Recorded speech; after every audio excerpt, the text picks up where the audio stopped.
Moving on to one of the most important part of this lesson, that is ART, assisted reproductive technologies. There are usually 6 methods. Our first method is IVF. I'm sure you've heard of this term, IVF baby. It full form is in vitro fertilization.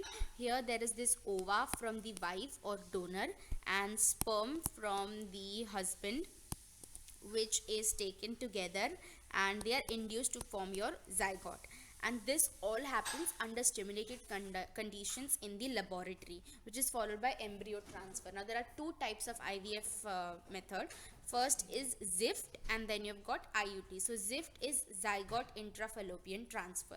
So here what happens, when the zygote or early embryos, it develops into 8 blastomeres, it is transferred into the fallopian tube. As the name suggests, zygote intrafallopian transfer. And then second type we've got is intrauterine transfer. Here when the zygote or earliest develops into more than 8 blastomeres, here it's just 8 blastomeres, here it's more than 8 blastomeres, it is transferred into the uterus, as the name suggests, intrauterine transfer.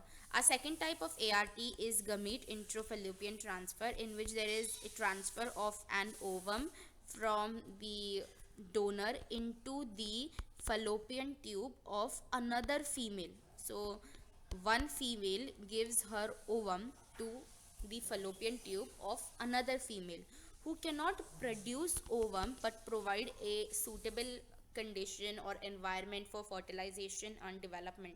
So gift is basically from female to female. Okay, but this is from the wife, matlab both male and female is required. Intracytoplasmic sperm injection. So as the name suggests, there is a laboratory procedure in which there is a single sperm from the male partner.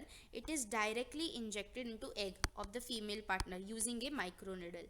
Thus when the fertilized egg is implanted into the uterus. Our fourth method is AI, known as artificial insemination. It's a very common method now. So the semen is collected from the husband or a healthy donor, and it is artificially introduced into the vagina or the uterus. Now when it's introduced into the vagina, it is known as AI, artificial insemination. When it is inserted into the uterus, it is known as IUI, that is intrauterine insemination of the female. Now this technique is useful for male partner, which have ability to inseminate female, or which have low sperm count.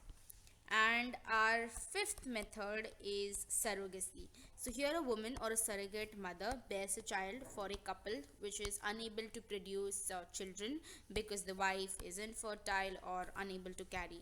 The surrogate is impregnated either through artificial insemination or through implantation of embryo, which is produced by in vitro fertilization. Now there are a few problems of ART.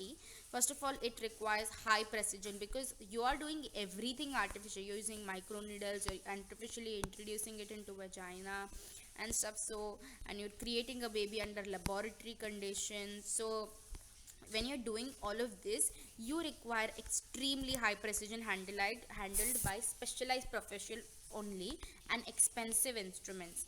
Therefore these facilities are available only in a very few centers. Second, there is a lot of emotional, religious and social problems, and legal adoption is one of the best method for couples which is looking for parenthood.